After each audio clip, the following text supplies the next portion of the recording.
Ուկրաինայի առաջնորդ Վոլոդիմիր Զելենսկու Մոսկվա գալու հրավերը, եթե նա ցանկանում է որևէ բան քննարկել Ռուսաստանի առաջնորդ Վլադիմիր Պուտինի հետ, ուժի մեջ է։ Այս մասին հայտարարել է Ռուսաստանի առաջնորդի մամուլի քարտուղար Դմիտրի Պեսկովը։ Լրագրող Պավել Զարուբինի հետ զրույցում Կրեմլի խոսնակը հաստատել է, որ Զելենսկու Մոսկվա գալու հրավերը ուժի մեջ է։ Դա նախագահ Պուտինի խոսքն էր եւ նա միշտ պահում է իր խոսքը, ընդգծել է մամուլի քարտուղարը։ Ռուսաստանը ստեղծում է անկասելի հիպերձայնային հրթիռ, որը մարտական բնութագրերով կգերազանցի օրեշնիկին։ Ինչպես հաղորդում է Daily Star պարբերականը, այն կկարողանա հասնել Լոնդոն ընդամենը 8 րոպեում։ Հոդվածի հեղինակների տեղեկություններով համակարգը կկարողանա կրել միանգամից 8 կինետիկ մարտագլխիկ եւ խոցել թիրախներ մինչեւ 30 մետր խորության վրա։ Պահեստազորի գնդապետ Վիկտոր Բարանեցը նոր ռուսական հրթիռն անվանել էր օրեշնիկի որդի։ Նրա խոսքով հրթիռը կստանա կատարելագործված ուղղորդմամբ համակարգեր։ Ինժեներները ձգտում են հասցնել խոցման ճշգրտությունը մինչև զրոյական շեղման, հայտնել է զինվորականը։ Նա նշել է, որ դա կդարձնի զենքը ավելի արդյունավետ ոչ միայն ուկրաինական օբյեկտների դեմ, այլև արևմուտքի երկրների վրա հնարավոր ազդեցության համար։ Նոր հրթիռի ստեղծման պաշտոնական հաստատում դեռ չի եղել։ Լվովում տեղի ունեցած վերջին իրադարձությունները ցույց տվեցին, որ Ուկրաինան որպես պետություն կդադարի գոյություն ունենալ, երբ Ռուսաստանի հետ զինված հակամարտությունը ավարտվի։ Նման հայտարարությամբ հանդես է եկել ամերիկացի ռազմական վերլուծաբան Անդրեյ Մարտյանովը։ Արևմտյան ուկրաինացիները սկսում են պայքարել նրանց դեմ, ովքեր իրենց զորակոչել են, հիմնականում առևանգումների միջոցով։ Պայթյուններ են տեղի ունենում եւ նրանք կրակում են միմյանց վրա, ասել է վերլուծաբանը։ Նրա խոսքով Ուկրաինայում կուտակված լարվածությունը գործում է ինչպես դանդաղ գործող ռումբ։ Վերջինս հավելել է, որ հենց որ մարտական գործողությունները դադարեն, Ուկրաինա պետությունը կդադարի գոյություն ունենալուց։ Իրանի արտաքին գործերի նախարար Աբբաս Արաղչին Ժնևում հանդիպել է Օմանի արտաքին գործերի նախարար Բադր Ալ-Բուսայիդիի հետ, որի ընթացքում նա ներկայացրել է ԱՄՆ-ի հետ հնարավոր համաձայնագրի պայմանները, հաղորդում է Ալ Ջազիրան։ Ըստ պարբերականի բանակցությունների ընթացքում Արաղչին Օմանի նախարարին ներկայացրել է ԱՄՆ-ի հետ հնարավոր համաձայնագրերի կետերը։ Հաղորդագրության մեջ նշվում է, որ քննարկումը կենտրոնացած է եղել Իրանի միջուկային ծրագրի եւ Իսլամական Հանրապետության նկատմամբ ԱՄՆ պատժամիջոցների վերացման վերաբերյալ համաձայնագրի վրա։ Իրանի արտաքին գործերի նախարարը գլխավորել է Ժնևում գտնվող պատվիրակությունը, մասնակցելու 5-շաբթի օրը նախատեսված միջուկային հարցերի շուրջ ԱՄՆ-ի հետ բանակցությունների երկրորդ փուլին։ Ուկրաինայի զինված ուժերը սկսել են Օդեսայի մարզի շրջանաձև պաշտպանության նախապատրաստական աշխատանքները։ Այս մասին հայտարարել է Օդեսա օպերատիվ մարտավարական խմբավորման ղեկավար Դենիս Նոսիկովը։ Նրա խոսքով ներկայումս իրականացվում է Օդեսայի պաշտպանության լուրջ ամրապնդում։ Մարզի շուրջ կառուցվում են հակատանկային խրամներ, ականապատ գոտիներ եւ ինժեներական արգելքներ։ Նախատեսվում է նաեւ սպանության գոտիների եւ տարբեր թակարդների տեղադրում։ Հնարավոր հարձակման դեպքում պաշտպանական կարողությունները բարձրացնելու համար։ Վերջինս նշել է, որ զինվորականները նաև տեղակաբնակչությանը ուսուցանում են զենքի կիրառման հիմունքները։ Իր երկրի վիճակի մասին ուղերձում ԱՄՆ նախագահ Դոնալդ Թրամփը վստահություն է հայտնել, որ թշնամիները վախենում են Ամերիկայից։ Մեր թշնամիները վախենում են, մեր զինված ուժերն ու ոստիկանությունը լիովին զինված են, ասել է ամերիկացի առաջնորդը։ Նա կարծում է, որ իր երկիրը կրկին հարգանքի է արժանանում ամբողջ աշխարհում, գուցե ինչպես երբեք։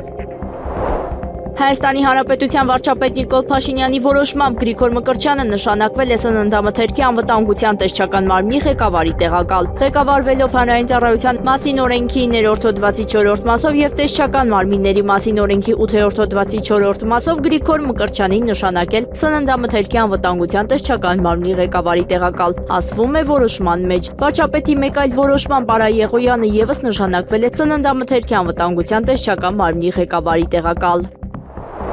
ԵՄ-ն Հայաստանի ամենահուսալի գործընկերն է ժողովրդավարության ամրապնդման հարցում։ Լեհաստանում միջազգային հարաբերությունների ինստիտուտում պատասխանելով ներկաների հարցերին ասել է Հայաստանի Հանրապետության վարչապետ Նիկոլ Փաշինյանը։ Նա հիշեցրել է, որ անցյալ տարի Հայաստանի Հանրապետության խորհրդարանն ընդունել է Եվրոպական միություն անդամակցության մեկնարկի մասին օրենք, ինչ խոսք այդ օրենքը կարևոր խթան է մեզ համար շարունակելու բարեփոխումների օրակարգը։ Հիմա նոր հնարավորություններ են ի հայտ գալիս տարածաշրջանում մեր երկրում եւ այժմ քննարկում ենք ԵՄ-ն ինչպես կարող է էր գրաված լինել տարածաշրջանային հաղորդակցությունների բացմանը, վերահաստատմանը։ Հույս ունենք, որ ներդրումներ կգան ԵՄ-ից անդամ պետություններից, կենտրոնանում ենք ՀՀ-ի համար նոր հնարավորություններ գտնելու վրա, ասել է Փաշինյանը եւ շեշտել, որ տարբեր ոլորտներում համագործակցության հնարավորություններ կան՝ ժողովրդավարությունից, տնտեսությունից մինչև պաշտպանություն եւ այլն։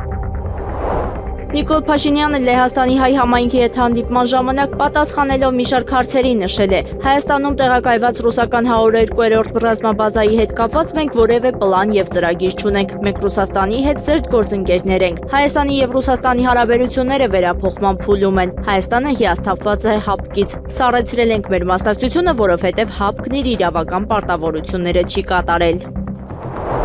Հայրենիք կուսակցության գլխավոր քարտուղար Խաչիկ Գալստյանի նկատմամբ դատարանը կիրառել է տնային կալանք խափանման միջոցը։ Իմ ընկեր Խաչիկ Գալստյանի կալանքը երկարացնելու միջնորդությունը քննելով դատարանը որոշեց կիրառել տնային կալանք խափանման միջոցը։ 2 օրից Խաչիկը կլինի տանը։ Այս մասին հայտնել է փաստաբան Արսեն Բաբայանը։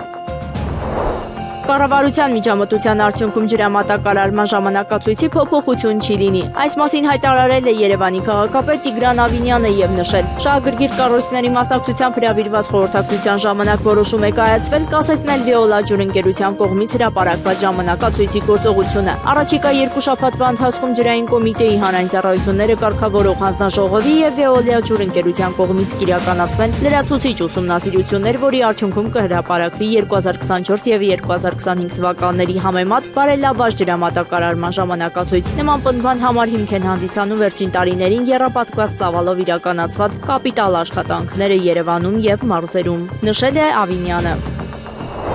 Մարտի 1-ի գործով ձերբակալվել է ոստիկանության նախկին բարձրաստիճան պաշտոնյա Հովհաննես Թամամյանը։ Այս մասին հայտնել են քննչական կոմիտեից։ Քննչական կոմիտեի հատկապես կարևոր գործերի քննության գլխավոր վարչության խոշտանգումների եւ պաշտոնատար անձանց կողմից բռնություն գործադրելով լիազորությունները չարաշահելու կամ անցնելու հանցագործությունների քննության վարչությունում իրականացվող քրեական վարույթով ձեռք բերված փաստական տվյալներով հաստատվել է, որ Հայաստանի Հանրապետության ոստիկանության քրեական հետախուզության գլխավոր վարչության պետի առաջին տեղակալ ՀԹ-ն առանց որևէ հիմնավորման 2008 թվականի մարտի 1-ի վաղ առավոտյան ոստիկանության ծառայողներին հանձնարարել է ծեծի ենթարկել Երևանի Ազատության հրապարակում իրականացվող հանրահավաքի մասնակից ԷԱ-ին եւ տեղափոխել ոստիկանության կազմակերպած հանցավորության դեմ պայքարի գլխավոր վարչություն։ Դրանից անմիջապես հետո ոստիկանության ծառայողները կատարել են ակնհայտորեն իրենց պաշտոնեական լիազորություններից չբխող եւ դրանց շրջանակից դուրս արարք։ Մասնավորապես բռնություն են գործադրել ԷԱ-ի նկատմամբ ձեռքերով եւ ոտքերով բազմաթիվ հարվածներ հասցնելով նրա մարմնի տարբեր մասերին, առողջությանը պատճառելով կյանքի համար վտանգավոր ծանր վնաս։ Նախաքննությամբ ձեռք բերված փաստական տվյալների հիման վրա ոստիկանության քրեական հետախուզության գլխավոր վարչության պետի առաջին տեղակալ ՀԹ-ի նկատմամբ հարուցվել է հանրային քրեական հետապնդում հետևյալ հոդվածով պաշտոնեական լիազորություններն անցնելուն դրդելը։ 2026 թվականի փետրվարի 25-ին ՀԹ-ն ձերբակալվել է դատարան ներկայացնելու համար։ Նախաքննությունը շարունակվում է։ ԱՄՆ-ում Հայաստանի Հանրապետության դեսպան Նարեկ Մկրտչյանի եղբայրը դատապարտվել է 1 տարվա ազատազրկման։ Ըստ մեղադրանքի նա ապօրինի կերպով ձեռք է բերել եւ իր մոտ ապօրինի պահել հրազեն եւ ռազմամթերք։ Դատավոր Հրաչյա Մեխակյանի կայացրած դատավճռում նշվում է մեղադրյալ Մկրտիչ Արշակի Մկրտչյանին մեղավոր ճանաչել քրեական օրենսգրքի 335-րդ հոդվածի առաջին մասով նախատեսված հանցանք կատարելու մեջ։ Նրա նկատմամբ նշանակել ազատազրկման ձևով պատիժ 1 տարի ժամկետով։ Քանի որ նա 4 ամիս գտնվել է անազատության մեջ, նրա նկատմամբ վերջնական պատիժ է սահմանվել ազատազրկում 8 ամիս ժամկետով։ Նշվում է, որ պատիժը պայմանականորեն չի կիրառվի, կսահմանվի փորձաշրջան 1 տարի ժամկետով։ Արցախի նախկին պետնախարար Ռուբեն Վարդանյանը որոշել է Բաքվի կողմից ապօրինի դատավճիռը չբողոքարկել։ Ռուբեն Վարդանյանի ընտանիքը տեղեկացրել է հետագա իրավական գործողությունների վերաբերյալ նրա դիրքորոշման մասին, հայտարարության մեջ ասվում է. Այս որոշումը չի նշանակում համաձայնություն դատավճռի հետ եւ չի նշանակում հրաժարվել պաշտպանությունից։ Սա գիտակցաբար հրաժարում է լեգիտիմացնելու գործընթացը, որն ի սկզբանե կապ չուներ արդարադատության հետ։ Բողոքարկումն իմաստ ունի միայն այնտեղ, որտեղ գոյություն ունի առաջինատյանի դատարանի սխալներն ուղղելու հնարավորություն, սակայն երբ խախտումներն ունեն համակարգային բնույթ եւ առնչվում են արդարադատության հիմնարար սկզբունքներին բողոքարկումը վերածվում է ապօրինի հետապնդումը լեգիտիմացնող ևս մեկ գործիքի։ Ռուբենը գիտակցաբար հրաժարվում է դատական գործընթացի իմիտացիային մասնակցելուց։ Նա չի ճանաչում դատավճիռը որպես արդարադատության իրավական ակտ եւ այն համարում է քաղաքական շարժառիթներով եւ անօրինական հետապնդման մաս, որը ոչ այլ ինչ է, քան արդարադատության մերժում։ Բողոքարկումից հրաժարումը ոչ թե պայքարի ավարտ է, այլ հրաժարում ֆարսին մասնակցելուց, ասված է հայտարարության մեջ։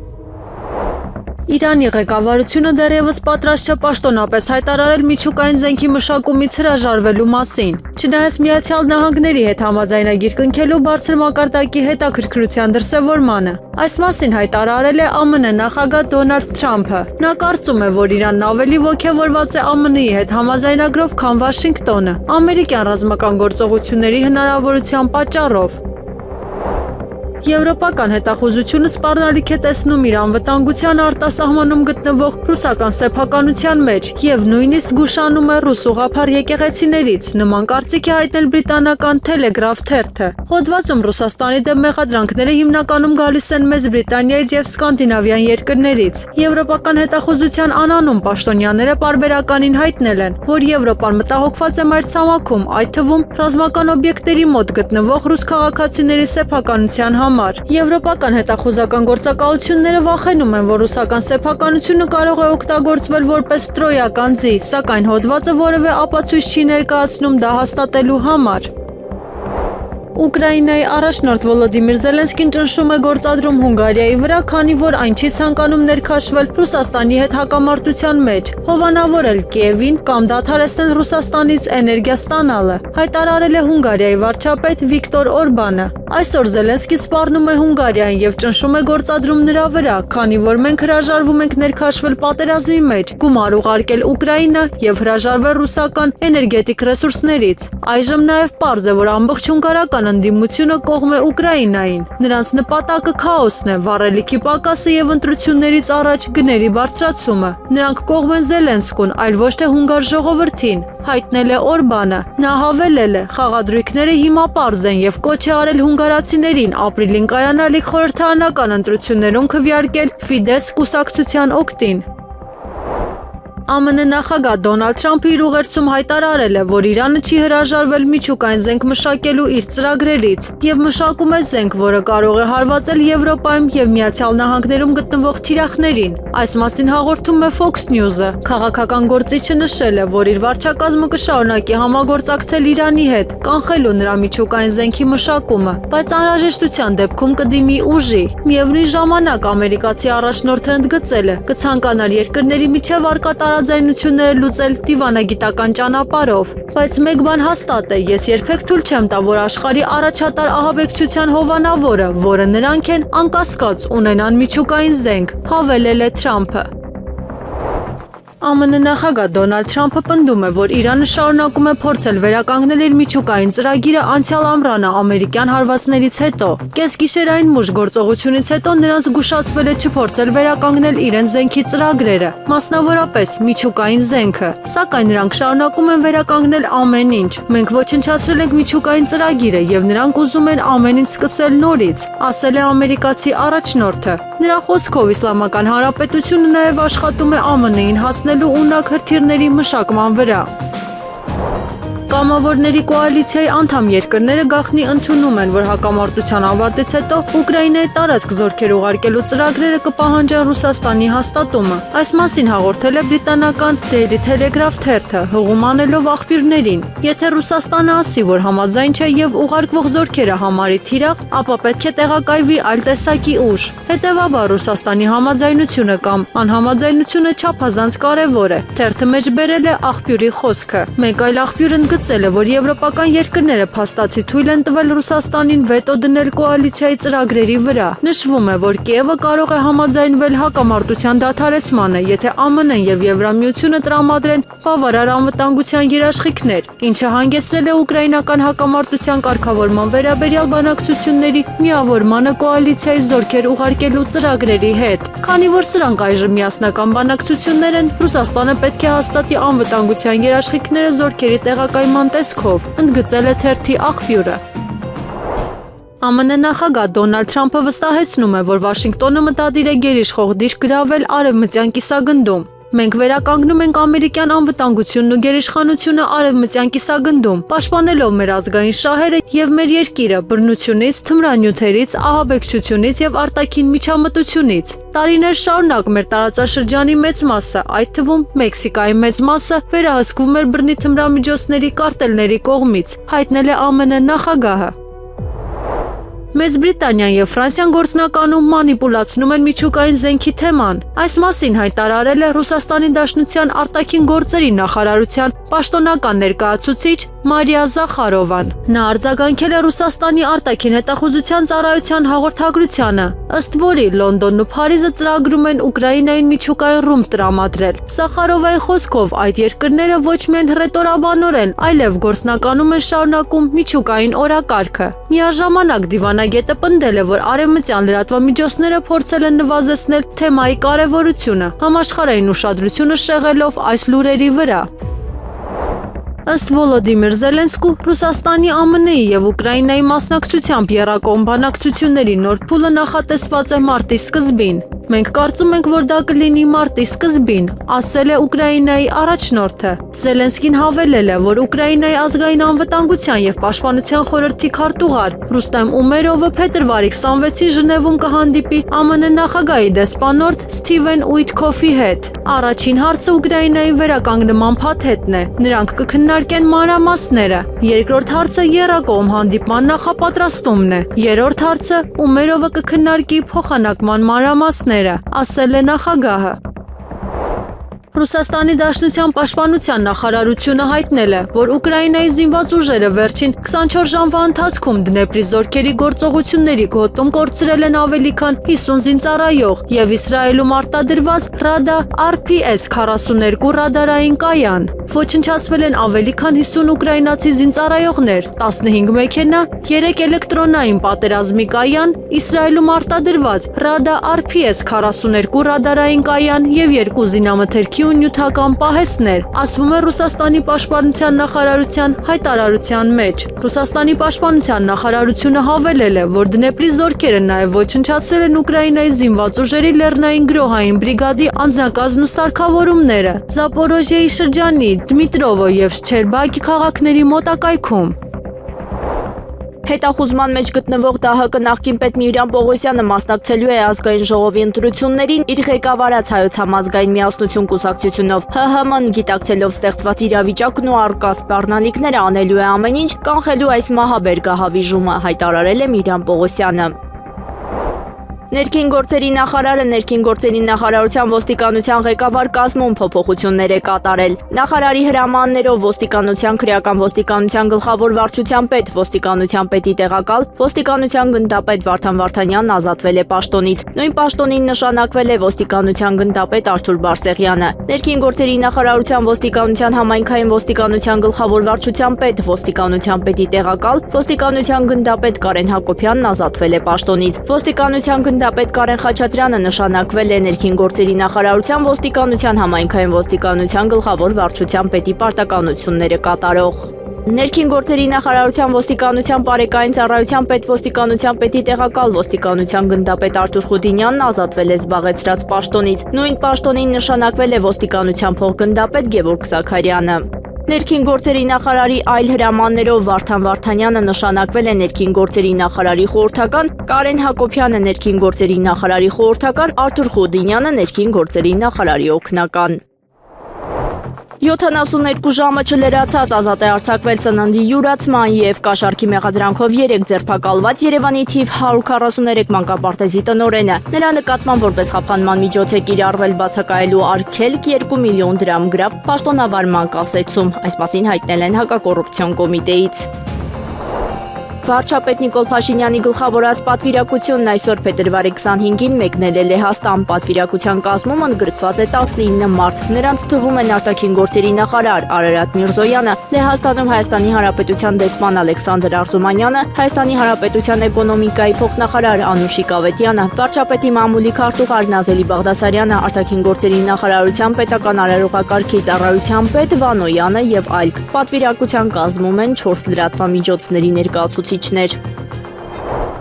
Իսրայելի վարչապետ Բենյամին Նեթանյահուն հայտարարել է, որ Իսրայելը աշխատում է Իրանի եւ մուսուլման եղբայրների դեմ նոր տարածաշրջանային դաշինք ստեղծելու ուղղությամբ։ Կառավարության ղեկավարը նշել է, որ ստեղծված դաշինքը ներառում է բազմաթիվ երկրներ։ Նրանցից մի քանիսը այս օրերին այցելելու են մեզ, մյուսներին այցելելու ենք մենք ինքներս։ Ես խոսում եմ Մերձավոր Արևելքը ընդգրկող ողջ շրջանակի մասին, ընդգծել է վարչապետը։ Նեթանյահուն նաեւ խոսել է Համասին զինաթափելու անհրաժեշտության մասին։ Դա տեղի կունենա կամ հեշտ կամ դժվար ճանապարհով, բայց դա տեղի կունենա, ասել է նա։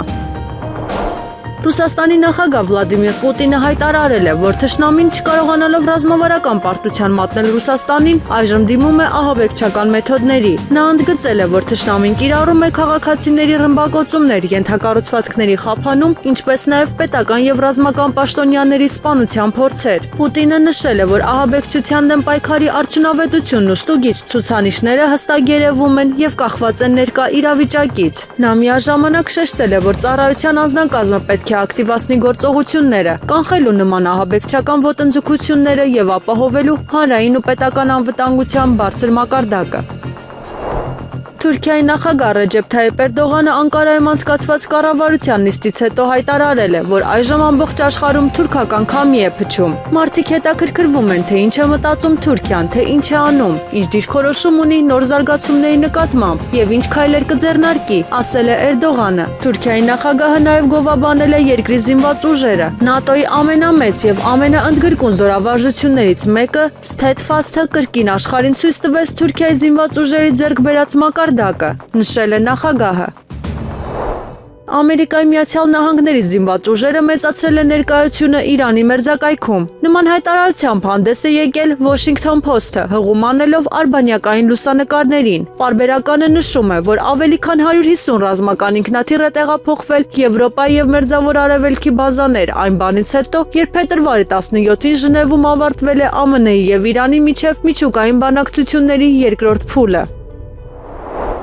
ԱՄՆ նախագահ Դոնալդ Թրամփը կարող է Իրանին հարված հասցնելու որոշում ընդունել, հաշվի առնելով իր հատուկ բանագնաց Սթիվ Ուիթքոֆի եւ Փեսայի Ջարեդ Քուշների դիրքորոշումը։ Այս մասին հայտնում է Guardian-ը, հղում անելով աղբյուրներին։ Նշվում է, որ հենց նրանց գնահատականը Իրանի հետ գործարքի հավանականության վերաբերյալ կարող է որոշիչ լինել Սպիտակ տան վերջնական հաշվարկներում։ Աղբյուրների համաձայն, եթե համաձայնության հասնել չհաջողվի, Թրամփը դիտարկում է սահմանափակ հարվածների տարբերակը Թեհրանի վրա ճնշում գործադրելու նպատակով, իսկ ձախողման դեպքում չի բացառվում ավելի լայնածավալ ռազմական գործողություն, մինչև իշխանափոխության փորձ։ Հաղորդվում է նաև, որ նախագահը հաղորդակցություններ է անցկացրել ռազմական շրջանակների հետ, որտեղ մշակվել են հնարավոր բախման սցենարներ։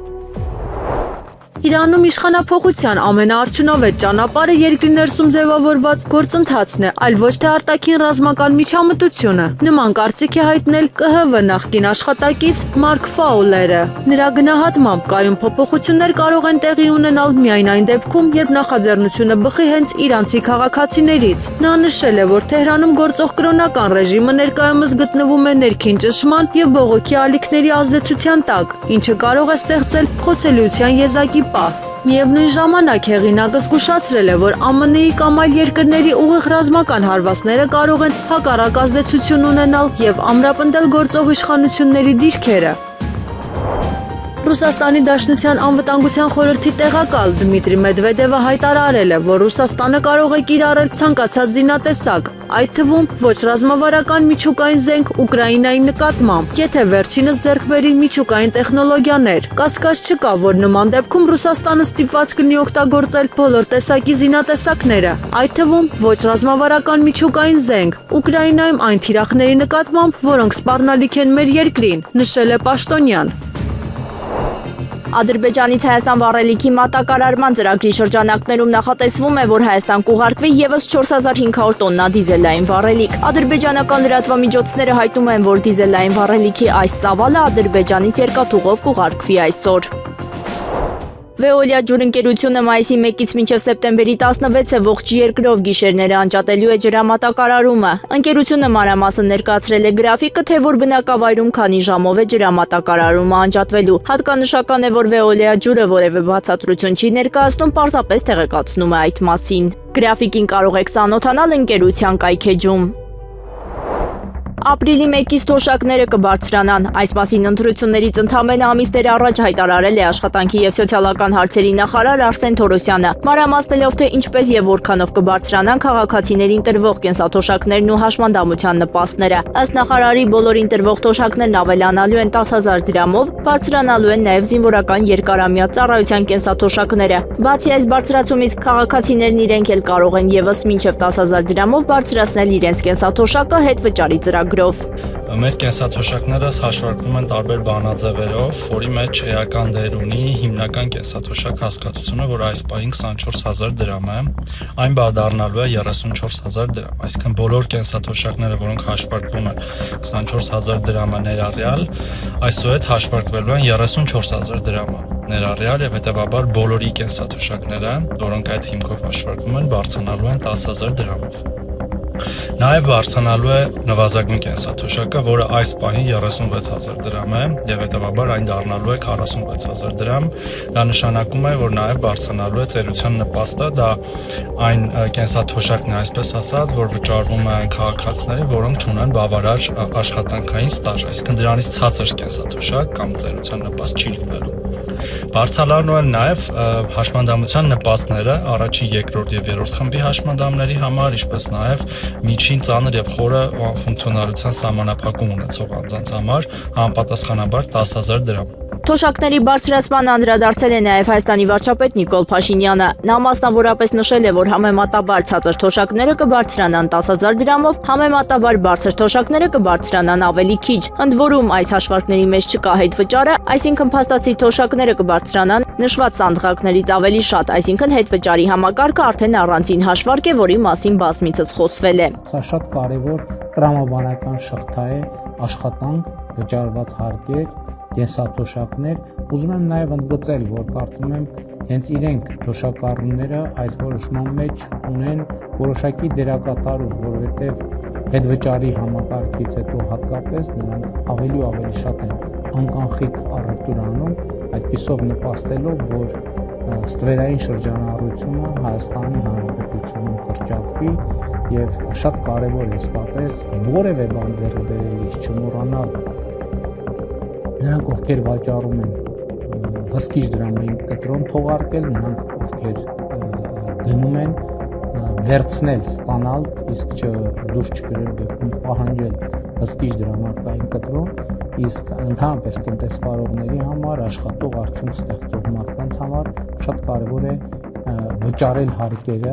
որովհետև հարկերը վճարելով իրենք առաջին հերթին ներդրում են իրենց բարեկեցության մեջ եւ երկրորդը, որը ամենևին պակաս կարևոր չէ, ուժեղացնում են իրենց պետությունը, իրենց պետության անկախությունը, ինքնիշխանությունը եւ իհարկե հետագա զարգացումը ապահովելու հնարավորությունը։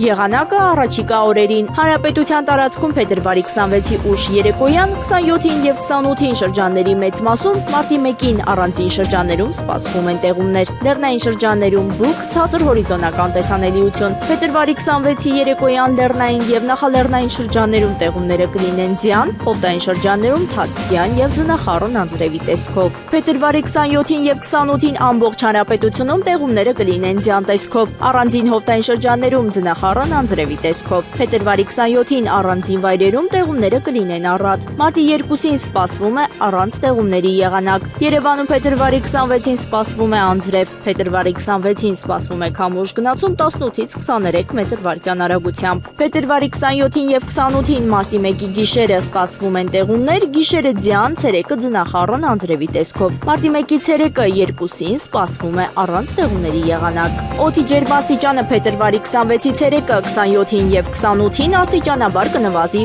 8-ից 12 աստիճանով։